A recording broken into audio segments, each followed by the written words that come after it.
Muito bom dia a todos. Iniciando aí nossa aula de hoje. Infelizmente só com 5 alunos. Quero começar a aula com os avisos. A gente vai agora fixar o dia dos nossos encontros, né? Eles vão ocorrer toda terça-feira, nesse mesmo horário, tá? Na verdade, às 9h30. A gente vai dar início às 9h30 e vamos até às 10h30, né? Então, toda terça-feira nesse horário. Outra informação é sobre as nossas avaliações, né? Fizemos um primeiro teste com a avaliação diagnóstica para saber se ia ser bom utilizar o formulário do Google, né, como avaliação, como teste. Aí eu vou mostrar para vocês agora como é que vão ser as próximas questões. As questões que vocês vão ter que responder mesmo no papel e tirar a foto para mim e enviar, né? Vocês têm a opção também de digitar, né, no arquivo de Word, mas nesse ponto dá muito mais trabalho. A única exigência que eu quero fazer de vocês é que as respostas estejam de caneta, porque na hora de tirar a foto fica melhor para que a gente consiga visualizar, né? Então tem aluno que ainda envia a foto da resposta de lápis. Então façam a resposta à caneta e enviem tirando a foto, né, no formulário. Eu vou mostrar para vocês agora como é que vai ficar. Deixa eu compartilhar minha tela aqui com vocês primeiro.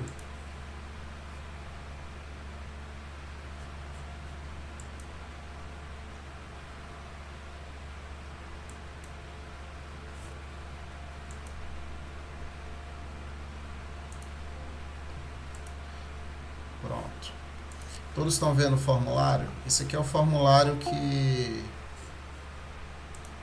Chegou um aluno. O Cleiton. É Cleiton mesmo ou é outra pessoa? Raquel, professor. Raquel? Por que o nome tá DJ Cleiton Rasta? Quando a pessoa é fã demais, entendeu? Mentira, fala sério. Tá. Raquel?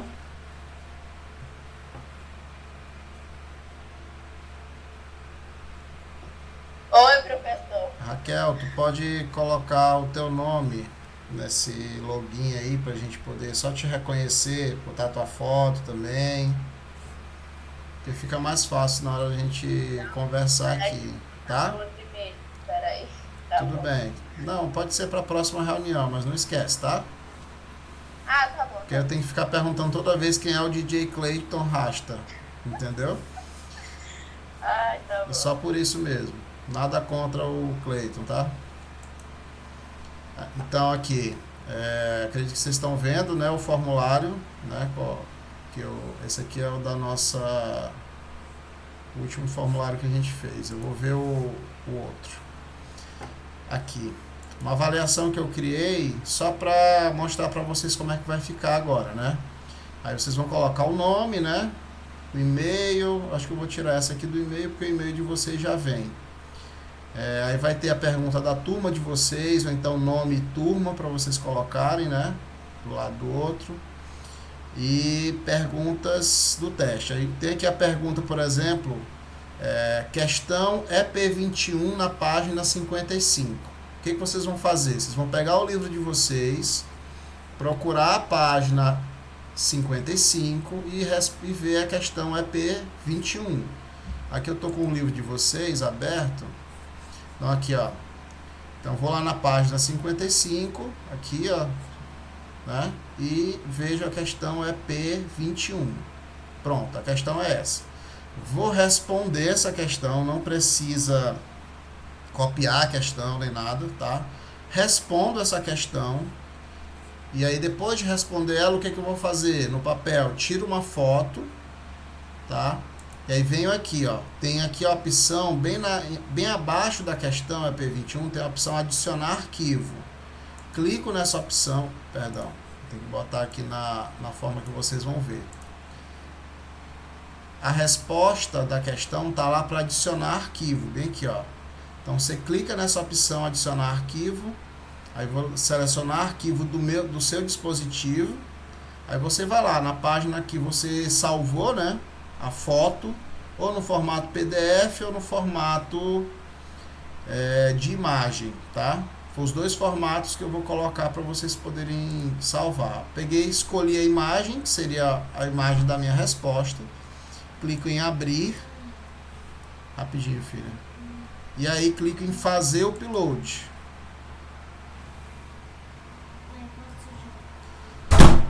Pronto, fiz o upload, está lá a imagem, né? Você pode colocar o nome da imagem como sendo o número da questão, tá? Por exemplo, para ficar mais fácil. Mas também não é obrigatório não, tá? Lá pelo item eu já vou saber que você está respondendo a questão. Cuidado para não...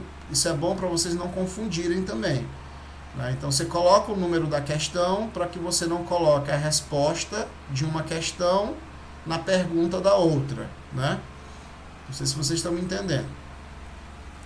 Então, vocês façam isso em todas as questões que eu mandar responder desse jeito, né? Adicionar arquivo.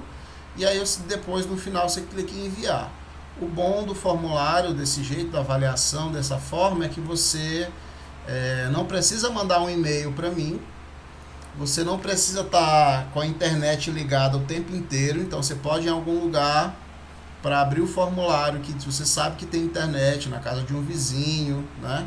Clica lá para abrir o formulário, para fazer o upload da resposta, você vai precisar de internet. Então, nesse formato não vale muito a pena.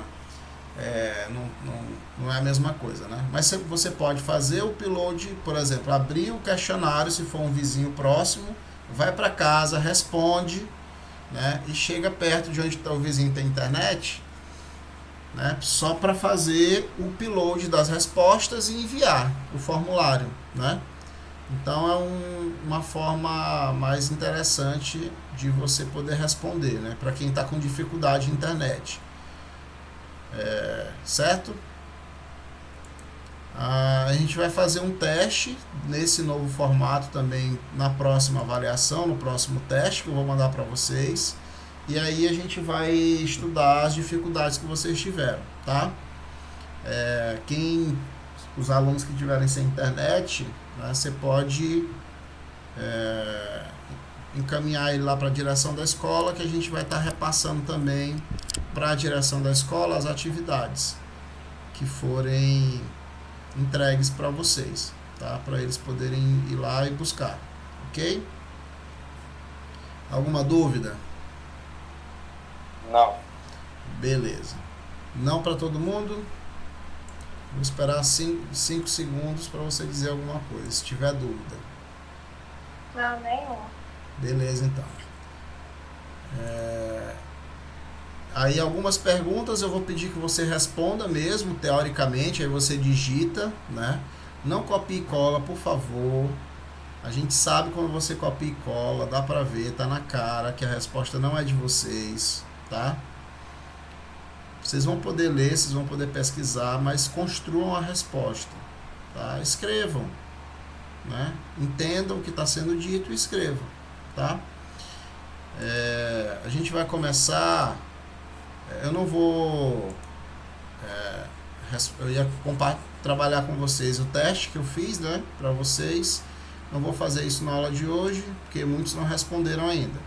Hoje a gente vai falar sobre uma coisa que eu acho que a gente começou a falar lá na nossa aula presencial, que é sobre os processos de troca de calor. A gente fez uma rápida revisão na última aula. Se a gente, para uma coisa aquecer, ou seja, aumentar a temperatura ou diminuir a temperatura dela, precisa que ela ganhe ou perca calor, né? Então, se aumentou a temperatura, ganha calor. Diminuiu a temperatura, perdeu calor. Essa é a sequência lógica. Mas como é que uma substância pode ganhar ou perder calor? Essa é uma pergunta importante, porque eu preciso entender, né, como é que isso acontece.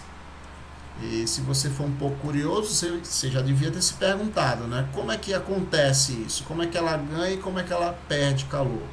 Aí entra o que a gente chama de processos de transferência de calor. É como esse calor é trocado, né? Como diz aqui no livro. Então a gente tem 3 tipos de processos de troca de calor. O primeiro e o mais simples, vocês já devem ter experimentado, é a transferência de calor por condução. Então, quando é que acontece esse processo de troca de calor por condução?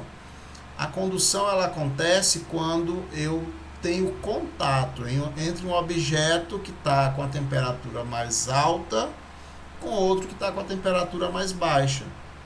Então, você coloca um líquido gelado num copo, você pega na superfície do copo, você não está em contato direto com o líquido, mas o líquido está em contato com o copo e ele começa a retirar calor do copo. Aí você sente que está mais frio. A mesma coisa para a bebida quente. Você coloca café, você pega na caneca. Se tiver muito quente, lá pelos 100 graus, o café, né, você acabou de ferver, você vai pegar e não vai suportar segurar. O calor está sendo transferido, né, e a temperatura da sua mão está aumentando como consequência. Outra coisa muito comum é você esquecer uma colher em uma panela, por exemplo. Uma colher de metal, né? Aí você esquece a colher lá e quando você vai pegar, distraído, você queima a mão. Ou pelo menos sente uma dorzinha. O que aconteceu? A colher, o cabo da colher não está diretamente lá na substância que está fervendo, né, que está dentro da panela. Mas por condução, né, o calor passa da ponta que está dentro da panela para a ponta que está fora. Então, como é que acontece essa transferência por condução? A gente viu que quando a temperatura dos objetos, né, aumenta também a agitação das partículas que existem ali dentro. Então, se existe uma agitação, essa agitação vai sendo transferida. Então, se as partículas da ponta elas estão mais agitadas, aí eu vou mostrar aqui para vocês uma figurinha. Aqui, ó. Essa figura aqui é boa. Deixa eu tentar mostrar, ampliar a imagem, não dá certo. Vocês conseguem ver bem essa imagem aqui, ó, que eu estou mostrando para vocês? Alô? Dá de ver. Dá, né? Tá um pouco embaçada, não tá? Aqui, acho que... Aperta naqueles 3 tracinhos horizontais no canto superior direito, pessoal. Lá tem como dar zoom. Bem aqui, né? Não, só tem... Não, no canto superior direito. Lá superior direito. Onde Aqui? Mais em cima. Ela não sobe mais que isso, não. Deixa eu ver aqui se abre como se fosse um slide. É como se fosse um slide de alguma professora aqui que fez aqui. Pronto. Vou tentar botar lá aqui. Pronto. Aí, tá dando para ver melhor agora, né? Beleza. Tá. Então aqui eu tenho o que? Eu tenho é como se fosse um modelinho de uma barra. E essas bolinhas dentro desse retângulo que representa a barra, elas representam alguns átomos, né? E aqui eu tenho a fonte de calor, que é uma chama. Então a fonte está numa ponta, né? E o calor ele é transferido por condução ao longo da barra, né? À medida que as partículas vão se agitando mais. Então as que estão perto da chama, elas estão muito agitadas. Por consequência disso, elas vão fazendo com que as outras se agitem ainda mais. Por quê? Porque elas todas estão conectadas, né, por meio das ligações químicas. Então, se você começa a mover um objeto que está conectado a outro, ele consequentemente vai se mover também. Então, a ideia é essa. E assim o calor vai sendo transferido. Porque quanto mais calor, maior vai ser a temperatura e mais elas vão se agitar, né? Então, quanto maior a agitação aqui da ponta, maior a agitação das outras. a temperatura ela nunca é igual, né? Então a temperatura aqui na ponta, perto da chama, ela vai ser bem maior do que a temperatura do outro extremo. Então elas vão sempre ter esse padrão. Só que conforme eu aumento a temperatura aqui na esquerda, a temperatura da direita vai ser maior também.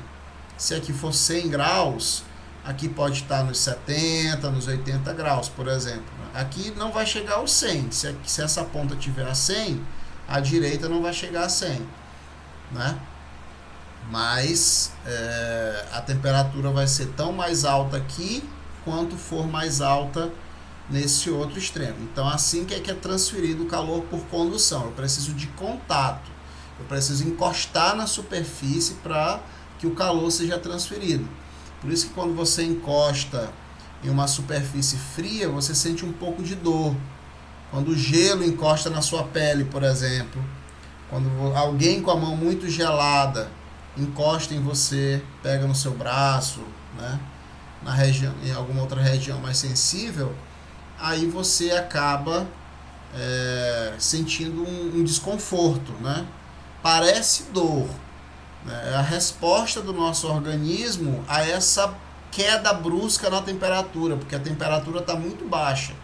Então aquela substância, seja o gelo, seja uma coisa gelada, né?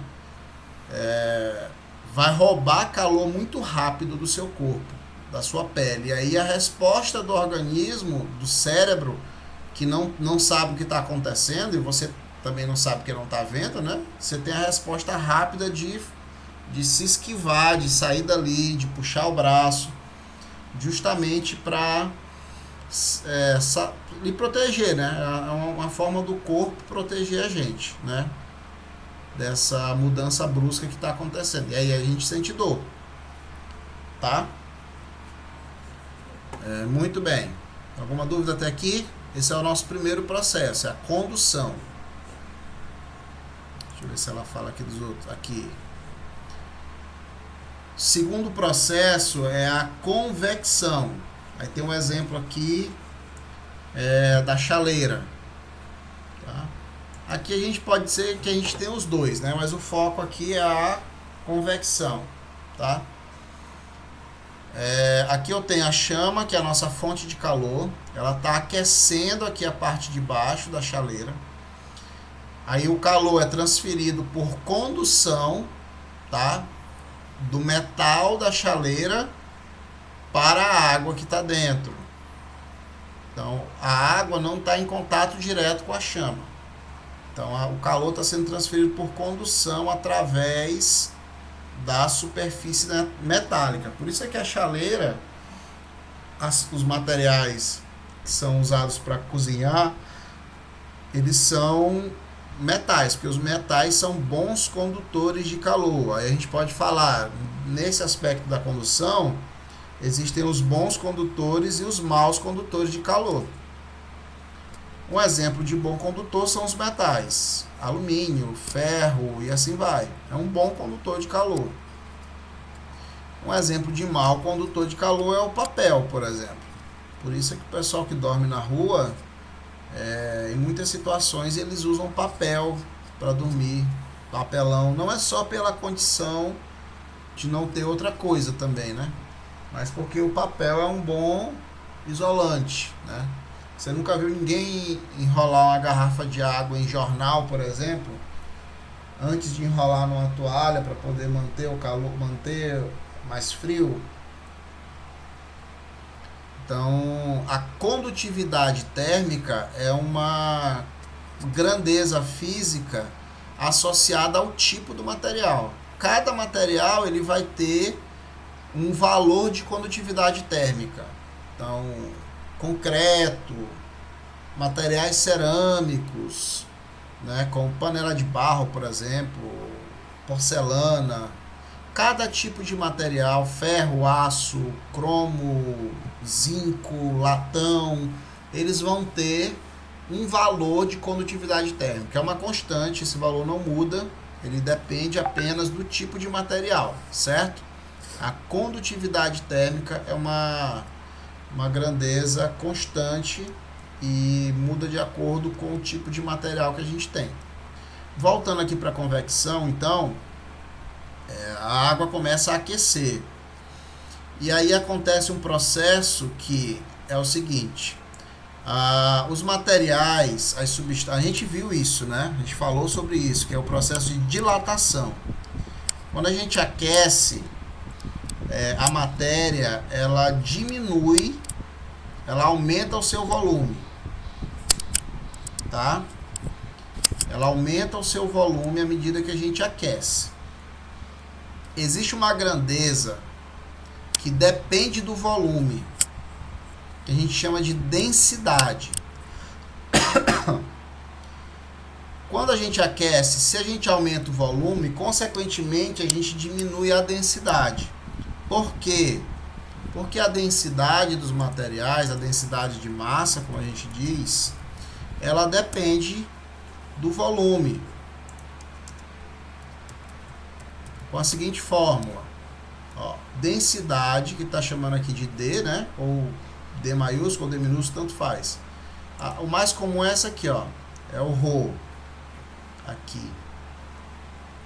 Deixa eu ver se eu consigo ampliar aqui. A densidade é isso aí até em química já. Isso, exatamente. A gente vê é muito importante. O que é interessante é que até quem vai estudar parte de cozinha, né? Eles trabalham muito com isso. Então a densidade aqui, ó, pode chamar de ρ, pode chamar de D. Eu vou voltar para cá que essa fórmula tá melhor. Aqui, ó, D maiúsculo, D minúsculo, tanto faz. É a massa dividido pelo volume. Então, se eu não mudei a massa, ou seja, eu não mudei a quantidade de água que eu tenho ali dentro, tá? Até porque a chaleira, antes da água começar a ferver, não permite que a água escape, né? Então, eu tenho a mesma massa. Eu estou aumentando o volume, consequentemente, o que acontece? Eu diminuo a densidade. Porque a densidade, ela depende do inverso do volume. Isso quer dizer o quê? Se eu aumento o volume, eu diminuo a densidade. Vocês já ouviram falar que a água e o óleo não se misturam, não é? Por quê? Densidade diferente. A densidade é diferente. O óleo é menos denso que a água. Então, tudo que é menos denso, ele tende a fazer o quê? A ficar na superfície. Então, aí que acontece aquele processo que está mostrando aqui na chaleira, ó. Esse processo de troca, tá? A setinha vermelha aqui indica o que é mais quente. A água que está aqui embaixo, ela está com a temperatura mais alta e, consequentemente, a densidade dela diminui, porque aumenta o volume, aumenta o espaço entre as moléculas. Então, quando a densidade dela diminui, a água que está aqui na superfície superior, superfície é superior, né? Na superfície, ela está com a temperatura mais baixa. Então, naturalmente, o que vai acontecer? Ela está com a densidade mais alta. Então, a água, a parte que está mais quente, ela vai subir, porque está com a densidade mais baixa. E a que está em cima, que está mais fria, está com a densidade mais alta, ela vai descer. E aí acontece esse processo que a gente chama de convecção. Tá? Então, a convecção é essa troca, que é a subida do que está mais quente e a descida do que está mais frio. Esse fluxo contínuo, porque à medida que a parte mais quente subir, ela vai esfriar um pouco mais, e a parte que está mais fria desceu. E aí elas vão ficar nessa troca, tá? Até que a temperatura chegue no ponto de ebulição, que é o que a pessoa deseja. Tá? Até que toda ela chegue no ponto de ebulição. Aí, quando chegar em 100, essa troca vai cessar um pouco mais e aí começa a ebulição. Tá? Aí o vapor começa a sair aqui pelo bico da chaleira. Aí chegou na temperatura esperada, aí pronto. Isso aqui, esse fenômeno de convecção, ele acontece só com fluidos. O que é um fluido? Um fluido é toda substância que pode fluir, que tem essa capacidade de fluir. Então aí entram os líquidos e os gases, tá? Líquidos e gases são considerados fluidos, ok? Então a convecção é uma característica dela. líquidos e gases, como ela diz aqui no slide, a pessoa que fez. Então, fluidos, né?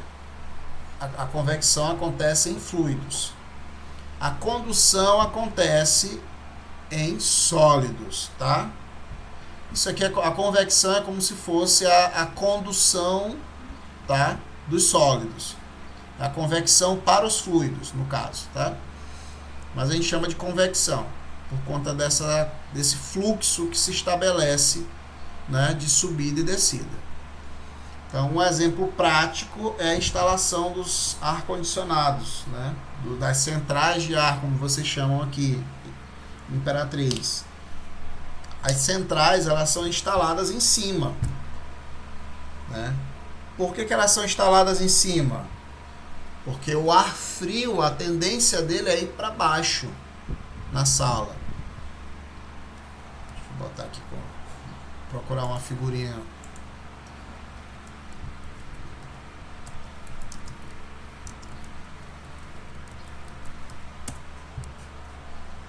Aqui, ó, temos um exemplo.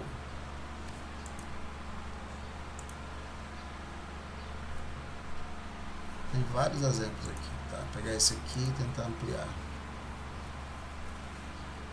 Isso aqui é uma pergunta. Tá, vocês conseguem ver aqui a imagem? Essa aqui que eu estou destacando? Sim. Você tem uma sala e tem aqui, essa telinha aqui representa a central de ar-condicionado. Porque aqui aquelas distribuições que são uma central mais ampla que fica fora, né? Então o que acontece? O ar frio, ele é jogado pela central e esse ar frio, a tendência dele é descer. E aí quando ele desce, né, o ar quente que está aqui embaixo, né, ele sobe para ser resfriado. E aí vai acontecer essa troca de cima para baixo, né? O ar frio desce e o ar quente sobe. Então, por isso é que as centrais, elas são instaladas em cima, né? Porque termodinamicamente é mais simples, você leva menos tempo assim para resfriar. Aqui embaixo já tem o contrário, que é o aquecedor, né? O aquecedor, ele tem que ser instalado embaixo e não em cima. Por quê? Porque quando ele aquece o ar, a tendência do ar quente é subir e o ar frio descer. Então, o ar quente que ele já aqueceu sobe e o ar frio desce, fazendo também uma corrente, como a gente chama, corrente de convecção, tá? Pessoal que voa de parapente, asa delta, paraglider, tá? Balão, todo mundo usa essa propriedade, né? Então, deixa eu botar aqui, corrente de convecção. Se você coloca corrente, os pássaros também, né?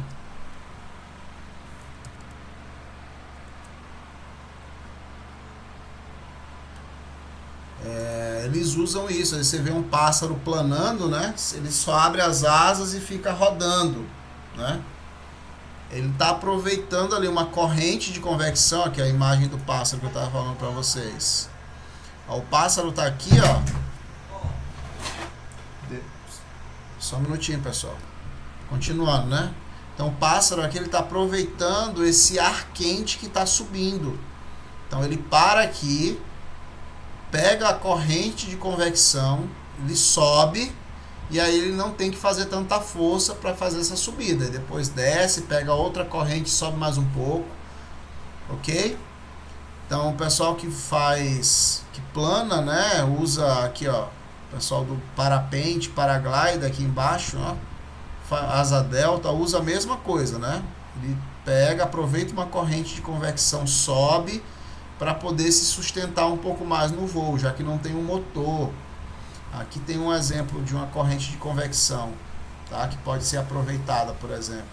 Então, o ar quente sobe e o ar frio desce, tá?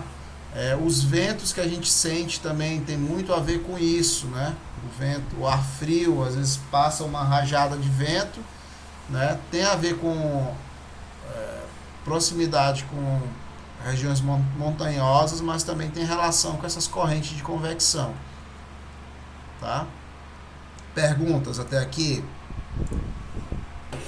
Não. Beleza. Convecção. O próximo é irradiação. Tá? É a próxima forma de transferência de calor. Irradiação. A irradiação é o processo de troca de calor quando a gente tem a utilização de ondas eletromagnéticas. Então você consegue se aquecer de longe, né? Você sente o calor de uma chama, quem está próximo do fogão, né? Quem está próximo de uma região com a temperatura mais alta. Você não está em contato com aquela região, mas mesmo assim você sente o calor emitido por ela. A sua temperatura aumenta por estar ali naquela região, né? Assim que o Sol aquece a Terra também, né? A luz que chega até aqui, a radiação que chega até aqui, não é apenas a luz visível. Existe mais coisa, né, do que o Sol manda pra gente, além da luz visível, que é o que é responsável por fazer a gente enxergar as coisas. Existe raio-x, existem raios gama, tudo isso são ondas eletromagnéticas, tá? Raio-x, raio gama, ondas de rádio, né, chegam pra gente. A gente chama de ondas de rádio porque elas são usadas para transmissão dos programas, da programação da rádio. Também são ondas eletromagnéticas, tá? Tudo vai depender do tipo de frequência. E o que aquece mais, o que é usado para aquecer, é o que a gente chama de infravermelho. É um tipo de radiação que a gente não consegue enxergar, tá? Mas que ela é emitida por tudo que está transferindo calor. Então, eu estou num ambiente mais frio. O ambiente está a 20 graus, por exemplo. O meu corpo está a 36,5. Então, se a minha temperatura está mais alta do que a do ambiente, o que vai acontecer? O que vai acontecer se a minha temperatura está mais alta?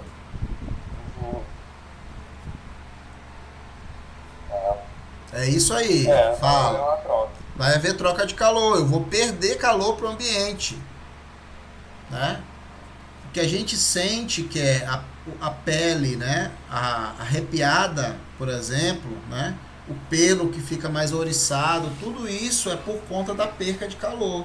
Então, rapidamente você contrai o seu corpo, você sente um incômodo.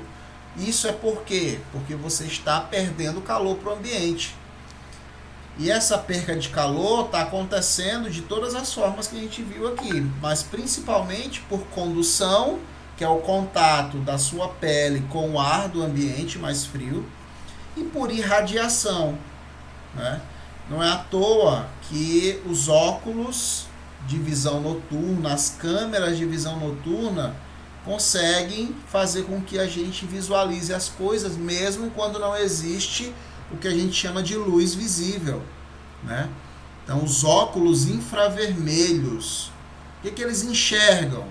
Eles captam justamente essas ondas que são enviadas pelo nosso corpo, porque a gente está com a temperatura mais alta do que a do ambiente. Então, aí, quando você está nessa situação, né, em geral, o nosso corpo está com a temperatura mais alta. Aqui em Imperatriz nem sempre isso acontece, né? Às vezes é o contrário, está perto dos 40 graus. Mas à noite, que é onde é mais importante, né, o uso desse tipo de instrumento, que é o óculos de visão noturna, à noite a nossa temperatura é mais alta do que a temperatura do ambiente. Por isso eles conseguem ver a gente, né, ver o nosso corpo, ver animais, né. Então as câmeras são trabalhadas para captar essas ondas que a gente não consegue enxergar.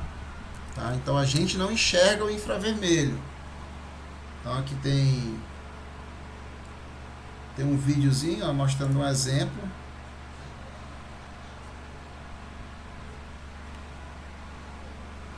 Vou pular essa parte.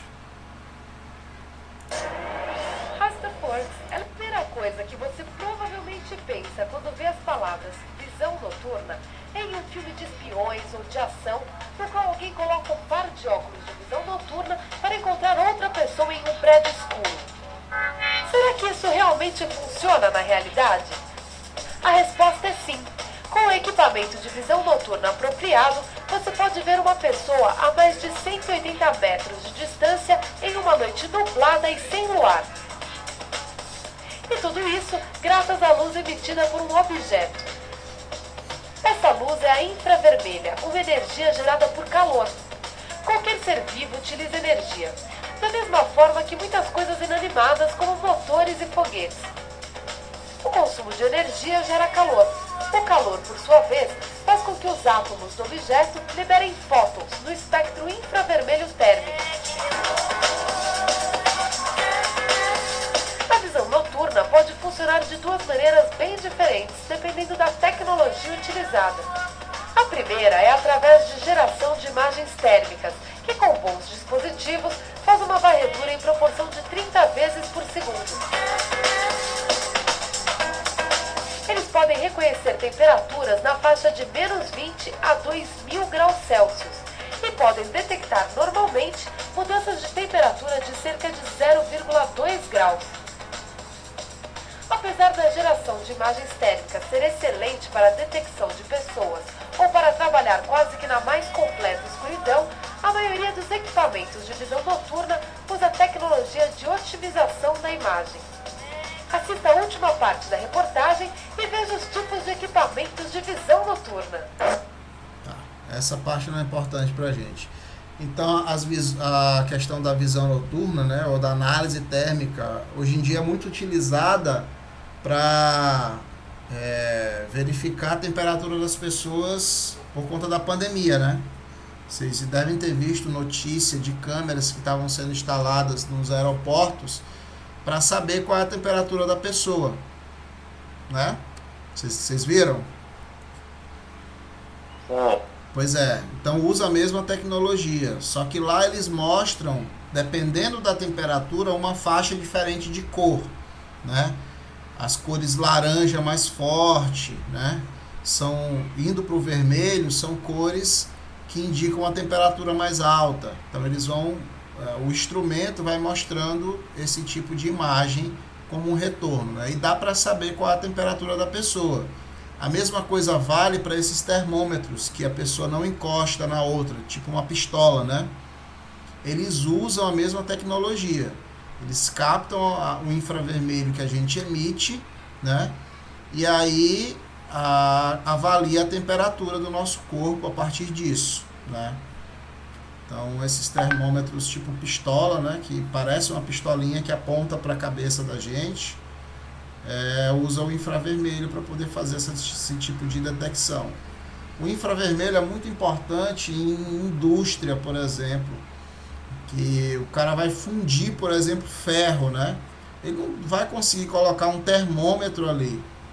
Nada, se está fundindo o aço, fundindo ferro, né? Ou minério de ferro, por exemplo, não tem como você colocar um termômetro ali para medir a temperatura daquela caldeira, por exemplo. Você vai usar o quê? O infravermelho, tá? Então essa tecnologia de medida de temperatura, ela é muito importante em várias áreas, tá? E o conhecimento dos métodos de transferência de calor é importante por isso, para otimizar e para desenvolver tecnologia, tá? Então esses são os 3 tipos de transferência de calor, tá? Que a gente tem. E aí, eu não posso deixar de falar da garrafa térmica, tá? Outro uso bastante, outra aplicação, né, desse conhecimento, né, da troca de calor, são aquelas mantas térmicas. Um material que parece papel alumínio, né, que é colocado sobre as pessoas. Eles servem para quê? Justamente para fazer com que a pessoa não perca calor, né? É uma medida para fazer com que a temperatura da pessoa permaneça constante naquela situação, tá? A gente não pode deixar de falar das garrafas térmicas. Garrafas térmicas, caixa de isopor, tudo é construído para quê? Para impedir que se perca calor, né? se perca calor ou que o objeto ganhe calor, né? Dependendo do que você queira, tá?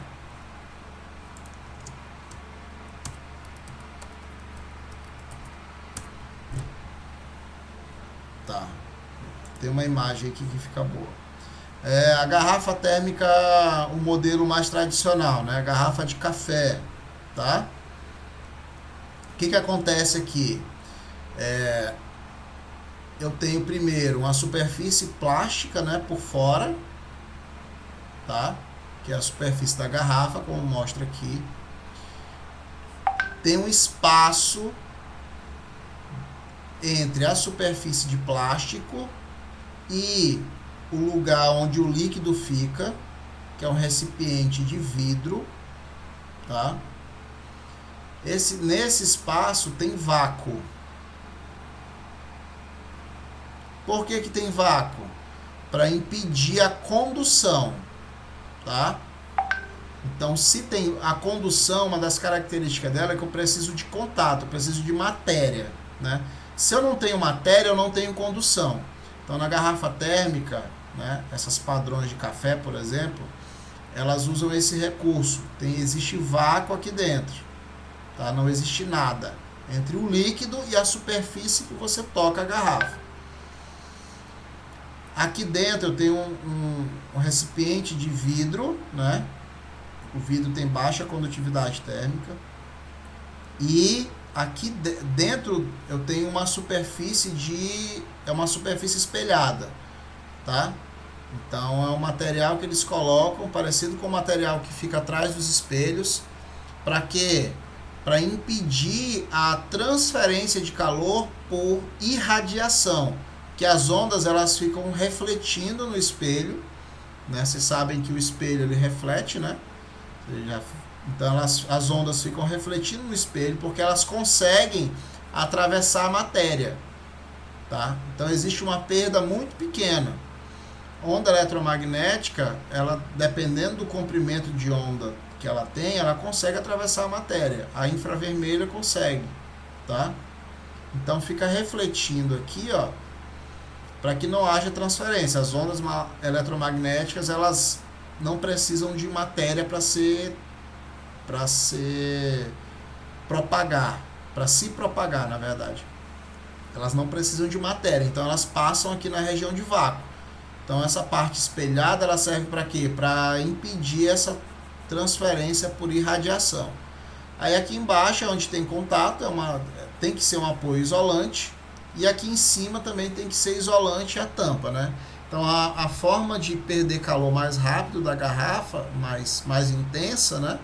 É através de onde a gente retira o líquido, da parte superior ou da parte inferior, tá?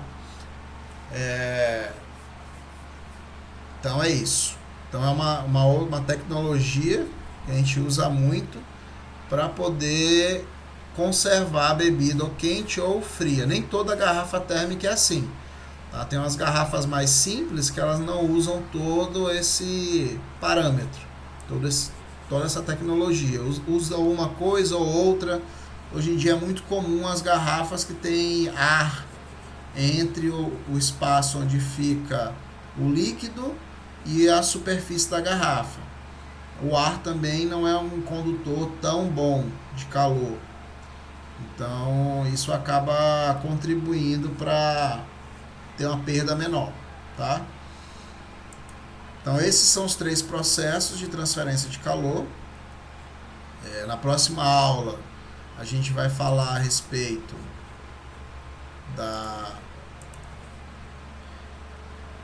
de uma fórmula que a gente usa para falar sobre transferência de calor. Existe a fórmula para calcular o calor transferido por condução. Existe uma fórmula para calcular o calor transferido por irradiação, tá?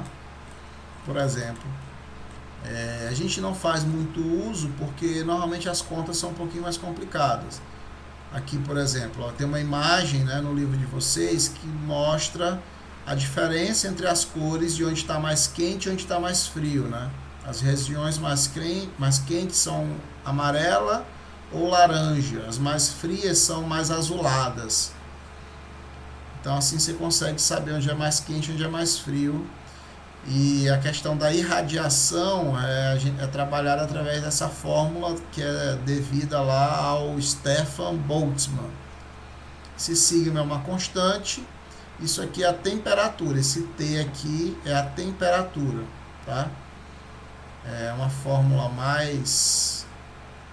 A gente vai trabalhar com essa fórmula na próxima aula, porque agora já não dá mais tempo, já são 10h56, para não ficar muito cansativo. E essa outra fórmula aqui também, que é a transferência de calor por condução. A gente vai falar sobre ela na próxima aula também, tá?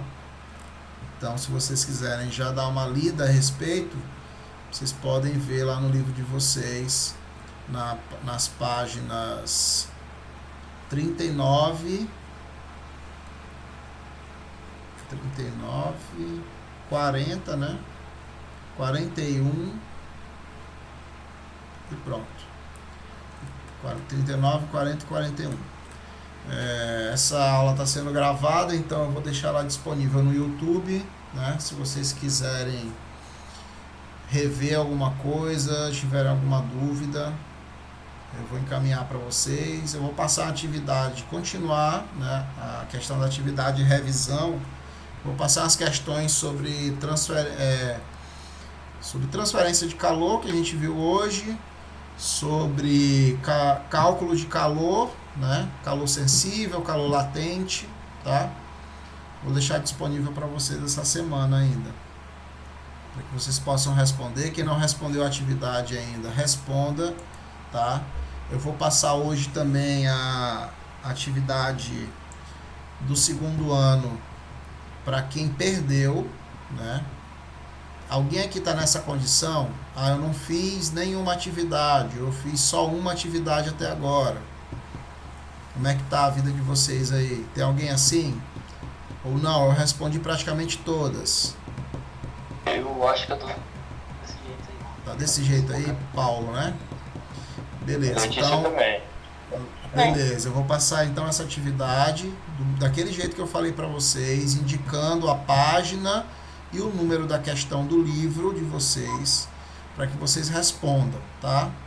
Vou fazer um formulário do Google, vou encaminhar para vocês, ok? Ok. Então tá bom. Alguma dúvida? Pergunta sobre qualquer coisa? Tá bom então. Um abraço a todos e até o nosso próximo encontro, que vai ser na terça-feira de novo, tá? Só que às 9h30, tá? Ok. Valeu, pessoal. Tchau, tchau. Tchau. Até.